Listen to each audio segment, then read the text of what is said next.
Halo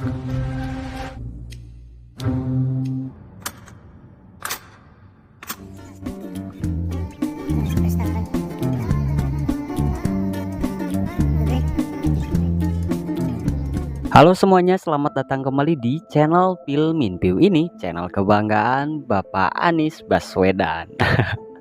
Absen dong ya, kalian dari mana aja nih, orang mana, komentar di bawah. Oke, kali ini Mimin akan menceritakan suatu film atau merangkum satu film yang berjudul You Will Die yang rilis pada tahun 2024 lalu.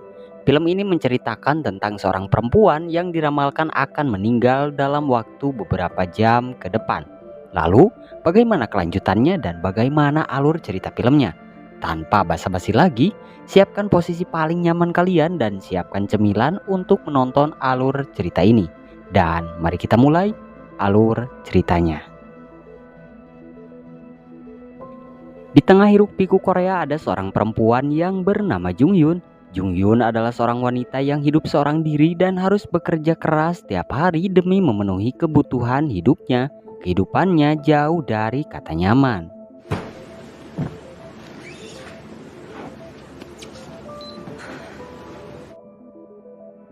Dengan penghasilan yang pas-pasan, ia harus berjuang menghadapi kerasnya kehidupan tanpa banyak dukungan dari orang lain. Meski begitu, Jung Yun selalu berusaha untuk bertahan. Ada satu kalimat yang selalu menjadi pengingat bagi dirinya untuk tidak menyerah, yaitu jangan mati dan teruslah bertahan. Pada hari ulang tahunnya, Jung Yun menjalani aktivitas seperti biasa. Saat sedang menjaga toko tempatnya bekerja, ia didatangi oleh Ki Hun, seorang polisi yang sudah cukup lama dikenalnya. Ki Hun menawarkan makan malam untuk merayakan ulang tahunnya, tetapi Jung Yun menolak dengan halus karena sudah memiliki janji dengan sahabatnya yaitu Min Jung. 하루 벌어서 하루 먹고 살기도 힘든데 여기 더 있으면 내가 꼰대 소리 들을 것 같으니까 내가 간다. 그냥 이따가 밤에 맛있는 거나 먹으러 가자. Sebelum bertemu dengan sahabatnya, Jung Yun memutuskan untuk membeli hadiah ulang tahun untuk dirinya sendiri. Ia mengunjungi sebuah toko pakaian dan mencoba melihat-lihat berbagai baju yang dipajang. Sayangnya, hampir semua pakaian yang ia sukai memiliki harga yang terlalu mahal. Dan setelah cukup lama memilih, ia menemukan sebuah pakaian berwarna biru yang sesuai dengan seleranya sekaligus masih bisa dibeli dengan uang yang dimilikinya. 오늘이 가면 한쯤엔 나도 괜찮은 인생을 살고 있을 줄 알았다. 나도 살자. 저렇게만. Di tengah perjalanan pulang, Jung Yun tiba-tiba berpapasan dengan seorang pria asing yang belum pernah ia lihat sebelumnya. Pria itu bernama Jung Woo. Tanpa basa-basi, Jung Woo langsung mengatakan bahwa Jung Yun akan meninggal dalam waktu 6 jam ke depan. Tentu saja Jung Yun menganggap ucapan itu sebagai omong kosong dan memilih untuk mengabaikannya. 죽는다고 당신 오늘 밤에 방금 뭐라 그랬어요? 할 말 있어.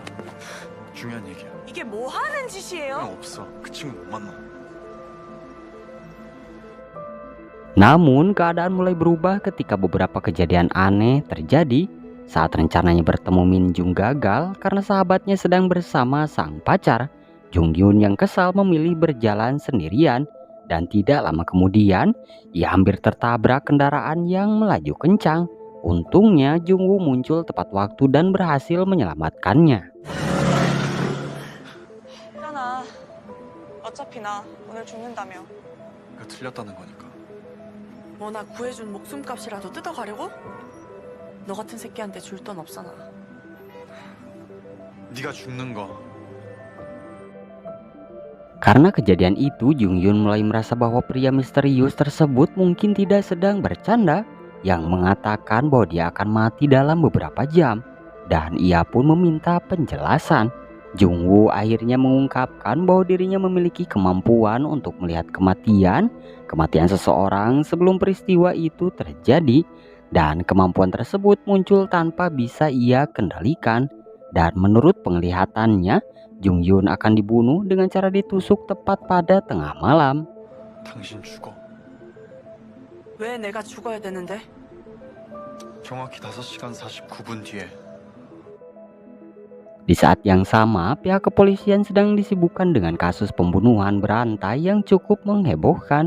Semua korban memiliki kesamaan yang sangat aneh. Sebelum meninggal, mereka sempat mendapatkan peringatan mengenai kematian mereka beberapa jam sebelumnya. Dan kasus inilah yang sedang ditangani oleh Ki-hun dan timnya. 현장 정황으로 봤을 때 별도 장소에서 살해 후 흔한 건 없어? 김혜지 씨 핸드폰을 포렌식 해봤습니다. 들었다는 동거인 친언니의 증언이 있었습니다. 8시간 후에 죽어. 예고? Meski awalnya ragu, perlahan Jung Yun mulai mempercayai Jung Woo. Mereka kemudian memutuskan bekerja sama untuk mencari tahu siapa orang yang akan membunuh Jung Yun sebelum waktu diramalkan tiba. Berbagai petunjuk mulai mereka kumpulkan. Salah satu kecurigaan mengarah kepada seorang pria yang selama ini diam-diam mengawasi Jung Yun dari kejauhan. Pencarian mereka membawa Jung Yun kembali mengingat masa lalunya. Dulu, karena alasan ekonomi, ia pernah bekerja di sebuah tempat bernama Club Mess. Tempat itu menyediakan layanan pendamping bagi para pelanggan dan menyimpan banyak rahasia kelam. Dan di sana pula Jung Yun pertama kali mengenal Ki-hun. 전 미성년자도 아닌데 대체 왜 이런 일을 하는 겁니까? 멀쩡하게 생겨가지고 떳하게 정당하게 돈 벌 수 있잖아요. 튀는 걸로도 숨이 턱턱 막히는데 대체 어떻게... 저기요. 정정! Sementara itu, seorang polisi muda bernama Yun berhasil menemukan hubungan antara para korban pembunuhan dengan Club Mess. Hampir semua korban ternyata pernah bekerja di tempat tersebut. Temuan itu membuat penyelidikan semakin rumit, ya karena melibatkan banyak orang berpengaruh. 회사 일이잖아. 반장이 구속되면 어떻게 될 것 같아? 범인을 잡을 때까지만 묻어두기로 하신 건가요? 비리 경찰 이야기로 넘어가겠지. 진행하다 보면 메이지 클럽이랑 반장님 관계 Di tengah upaya pencarian pembunuhnya, Jung Yun dan Jung Woo mendatangi rumah pria yang selama ini dicurigai sebagai penguntit. Namun, dugaan mereka ternyata salah. Pria tersebut tidak memiliki niat jahat. Ia bahkan mengembalikan sebuah boneka kecil yang pernah diberikan Jung Yun di masa lalu.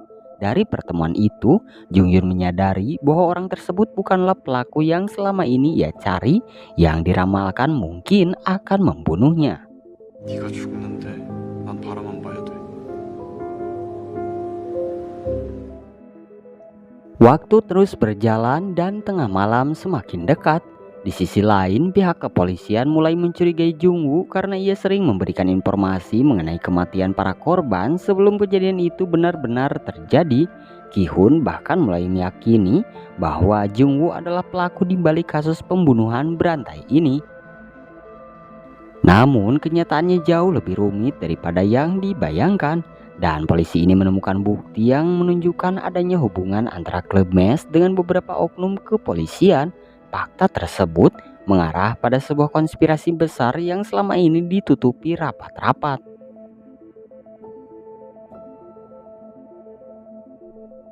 Saat waktu kematian yang diramalkan hampir tiba, Jung Yun dan Jung Woo menuju lokasi yang diyakini akan menjadi tempat terjadinya tragedi tersebut. Dan di sanalah seluruh kebenaran akhirnya terungkap. Sosok yang selama ini dipercaya ternyata menyimpan rahasia yang sangat mengejutkan. 네가 죽을 시간.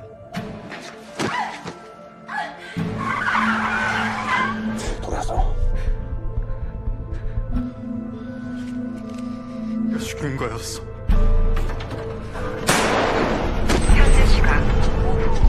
메이즈 클럽은 Ki-hun ternyata adalah pelaku sebenarnya di balik rangkaian pembunuhan mantan pekerja Club Mess dengan alasan menegakkan keadilan dan menghukum orang-orang yang dianggap bersalah. Ia membunuh satu persatu mantan pekerja Club Mess tersebut. Jung Yun yang pernah bekerja di sana menjadi target berikutnya. Ketika jam hampir menunjukkan pukul 12 malam, Ki-hun menyerang Jung Yun dan menikamnya. Ramalan yang selama ini dianggap mustahil ternyata benar-benar terjadi. Namun di saat yang sama Jung Woo yang sebelumnya ditembak berhasil bangkit kembali karena telah mengenakan rompi anti peluru yang telah dipersiapkannya. Perkelahian sengit pun tidak dapat dihindari. Jung Woo berusaha menghentikan Ki-hun sebelum korban berikutnya berjatuhan. Dan beruntung polisi lain tiba di lokasi tepat waktu dan berhasil menangkap Ki-hun sebelum semuanya terlambat. Singkat cerita, setelah kejadian tersebut berakhir, Jungwoo akhirnya menceritakan asal-usul kemampuannya bisa melihat kematian seseorang. Kemampuan itu muncul setelah ia kehilangan orang yang sangat dicintainya. Dan sejak saat itu, ia terus dihantui oleh penglihatan mengenai kematian orang lain. 얼마 지나지 않아서 그 사람도 결국 죽었어. 그렇게 3명의 여자가 죽었어. 문득 그런 생각이 들었어. 누군가의 죽음을 막을 순 없어도 그 살인은 막을 수 있지 않을까? 일어나는 순간에 내가 거기에 있을 수 있을 것 같았어. 네 운명을 바꿀 수도 없으면서. Dan beberapa waktu kemudian, Jungyun dan Jungwoo kembali bertemu. Kali ini hidup mereka jauh lebih tenang. Jungwoo bahkan sudah tidak lagi melihat kematian seperti sebelumnya. Penglihatan terakhir yang ia miliki menunjukkan bahwa Jungyun akan menjalani kehidupan yang panjang dan bahagia, dikelilingi oleh orang-orang yang mencintainya hingga masa tuanya nanti. 지금부터 마지막까지 행복하게 잘 살 거야. 네 말 믿을게. Oke, dan itu dia gengs untuk alur cerita filmnya. Nah, semoga kalian semua bisa suka ya. Dan mohon maaf untuk kali ini Mimin uploadnya durasinya pendek ya, karena ini film. Dan ya gak terlalu padat ya ceritanya, makanya Mimin rangkumnya itu singkat ya, pendek ya durasinya. Oke, semoga kalian semua suka dengan alur cerita film kali ini. Komen-komen di bawah jika ada film yang ingin kalian rekomendasikan untuk Mimin bahas di channel Filmin View ini. Dan sekali lagi terima kasih. Saya sebagai Prestir Filmin View pamit dan bye bye. See you next time.